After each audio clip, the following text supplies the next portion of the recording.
Well, hello again, my darlings.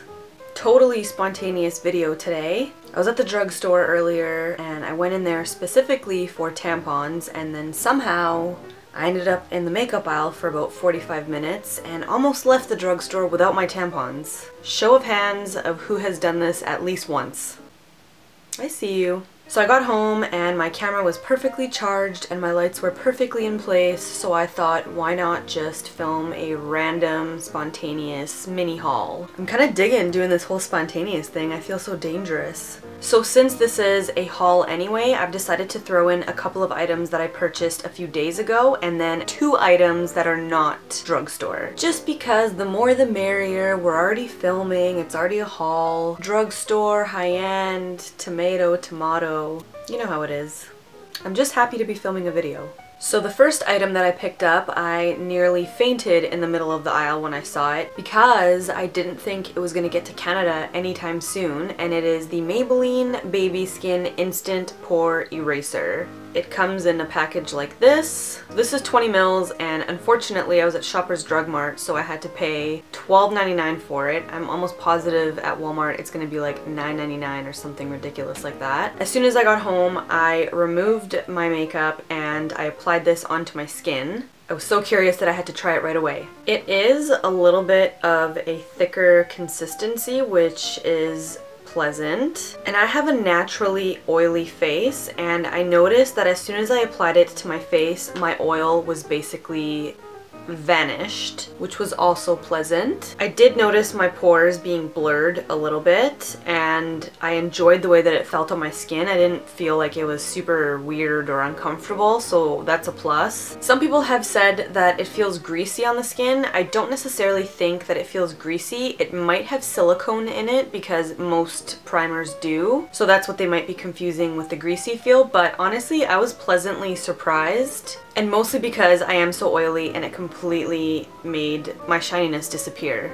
It's very smooth on the skin and I look forward to using it for the rest of the week pretty much. I want to give it a real opinion, and then I might even review it on my website. If I had to compare it to another item, I would say that it's similar to the L'Oreal Revitalift Miracle Blur. Same sort of consistency and texture. This one's a little bit lighter and I find this one a little bit thicker, which I actually like, so super stoked that I picked it up. Next, I replenished my Garnier BB Cream. I've talked about this before. This is my 3rd tube and I cannot get enough of it. This is the light medium shade and it is for oily combination skin, which I have. This has almost taken place of my foundation completely. I use it every single day. I feel like it really evens out my skin tone. It hydrates, it gives nice coverage, it's not too heavy and cakey. I just absolutely love it. Even on the days where I feel like my skin is totally uneven but I'm going to the gym, I throw a little bit of this on and it just makes me feel a little bit better about the state of my skin. The consistency of it is a little bit runnier than a foundation, but I think that's because it is sort of like a tinted moisturizer. I actually consider it more of a tinted moisturizer than a BB cream. The only downside to this BB cream, which I've also mentioned in the past, is that I think they should have a bigger shade selection. There's only 2 to choose from and that completely alienates everybody of medium to deep skin tone, so something they can work on.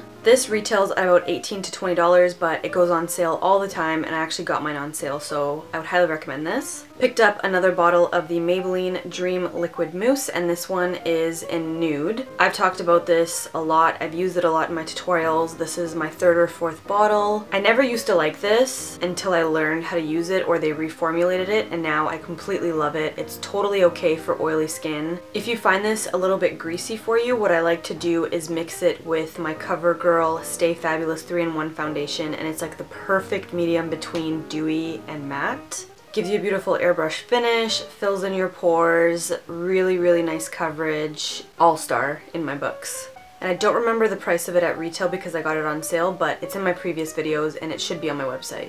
This next product I was super pumped about because it was 30% off at Shoppers, and I've been eyeing it for a long time, but I just couldn't be bothered to pay the price of it. It is the Physicians Formula Eye Booster 2-in-1 Lash Boosting Brush Tip Eyeliner in Serum, and apparently it's 24-hour wear. The packaging looks like this, and it comes in a pen like this. The tip of this pen is absolutely beautiful. It looks like a calligraphy pen. It's so nice. Obviously I used it as soon as I got home, and I actually have it on right now. I did my winged eyeliner with it. Application is a dream. It is so black, it is so pigmented, it's such a fine tip that it just creates the absolute perfect wing on the outside. I've never really been into eyeliner pens, but for some reason I've just gravitated towards them lately. This one blew me away. I've never used a pen for eyeliner of this caliber before. I think it normally retails at $16 or $17, but I got it on sale for $11. I'm sure at Walmart you can find it for much cheaper, and I'm sure in the States it's way cheaper than it is in Canada. I'm just thankful that it went on sale and that I got my little paws on it. Whether or not it's actually lash boosting, I'm not too sure about. I'm a little bit skeptical about claims like that when it comes to makeup products, but I guess time will tell. Since we're on the topic of eyeliner pens and eyeliners in particular, I was at Walmart the other day and I picked up the Scandalized Precision Micro Eyeliner, and this is a felt tip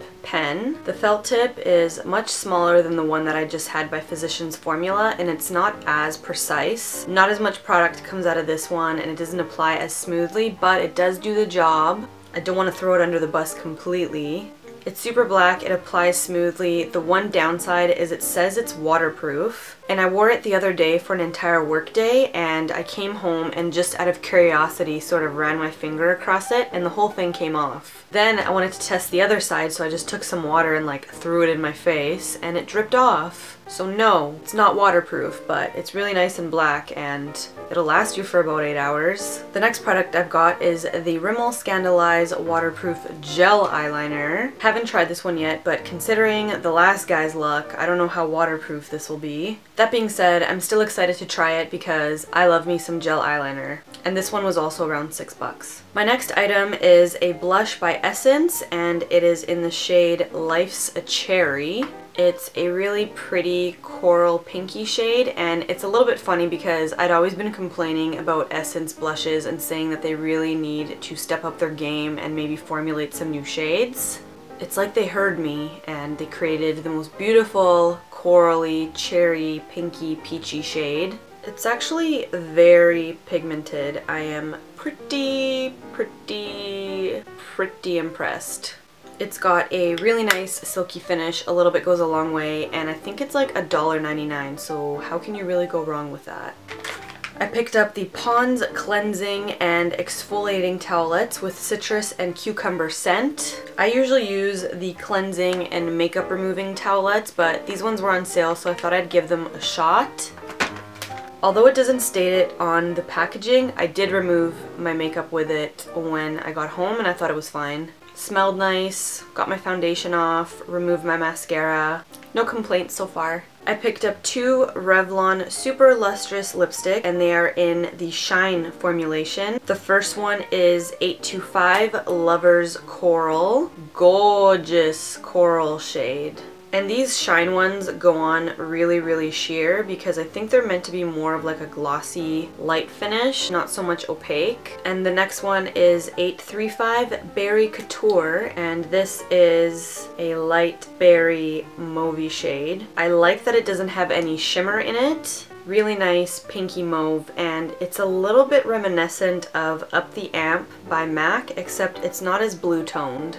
You guys know how I feel about Revlon lip products. I think they're the absolute best, so throw these ones into the pile. My last item from the drugstore is the Bioderma Sensibio H2O, and it is an extremely gentle makeup remover. This is absolutely perfect for sensitive skin. If you have sensitive skin or sensitive eyes and you find using regular makeup remover irritates you, I would highly recommend this. I got this little baby bottle because I like to throw it in my makeup kit for my super sensitive clients, and I've been using it for years and years. It's an absolute staple for me. And how freaking cute is this packaging, seriously? I have a thing for miniature bottles and containers and tubes. You're just so adorable. And by the way, this was $6. I've got one item from Sephora, and it is the Buxon Full-On Lip Cream in Lavender Cosmo. This is a bubblegum bluish pink tone, and you guys know me, I live for this type of shade. Something about blue toned lip glosses with blue eyes and blonde hair just really get me going. When you apply this to your lips, you get a bit of a tingling sensation, almost like a cooling, and a lot of people dislike that sensation, but I for one find it really fresh and I actually really enjoy it. I almost feel like I'm trying to convince myself that I like this lip gloss so that I can justify spending 23 bucks on it, when really I could have shopped through my collection and found this exact shade. I had to pick it up and I had to try it for myself, and I feel like sometimes caving and purchasing things that I wouldn't typically purchase just comes with the territory, because I'm on YouTube and I have a website and I have to review products. Even if I wouldn't normally buy them, I need to know what they're like so I can give you guys advice on it. So would I recommend this? I mean, if you love high-end brands and you love luxury products and you are down with spending 23 bucks on it, it is gorgeous and it feels cool on the lips, and the packaging is really lovely. It comes in this little fancy box. But if you enjoy being fabulous on a budget, I can guarantee you can find this shade at a drugstore level. My last product is from MAC, and it is the Pro Longwear Lip Gloss in Infinitely Likeable. I think this might be the perfect pinky nude I've ever laid my eyes on. I have it on my lips right now, but I did layer it with a Maybelline Baby Lips in some hot coral shade to give it a little bit more of a pinky look on camera. I think this right here is a smoky eyes best friend. This has got to be hands down, like I said, the most perfect pinky nude. The Pro Longwear lip glosses in general are very thick, they're very sticky. You need to really exfoliate the life out of your lips and moisturize them and hydrate them before applying this. Otherwise, it will get caught in all your dry skin and it's just gonna look not right. And even after years of owning this formula, I learned it the hard way. So it's just a matter of exfoliating, moisturizing your lips, and then applying this and you're good to go. But this is a very beautiful shade. And that concludes my spontaneous mini haul. I hope you guys enjoyed it. That was fun. I really enjoyed just bursting into this room like a bat out of hell and sitting down and filming. I feel so liberated. That's so sad. These are the small things that excite me. If you have tried any of these products or you have any products that you'd like to recommend to me, leave them in the comments below. Everything I talked about will be in the description box. If you guys enjoy these random spontaneous hauls or even spontaneous videos where I sit down and have no exact plan, give this video a thumbs up and I will make a mental note of it and try to be more spontaneous in the future. I'm gonna go shower now because these filming lights make me feel like a little piece of bacon just roasting away. I'm actually sweating and I'm disgusting. So I'm gonna go hose myself down. I hope you guys are having an awesome day. Thank you very much for watching. Thank you for subscribing, and I'll see you in my next video. Bye!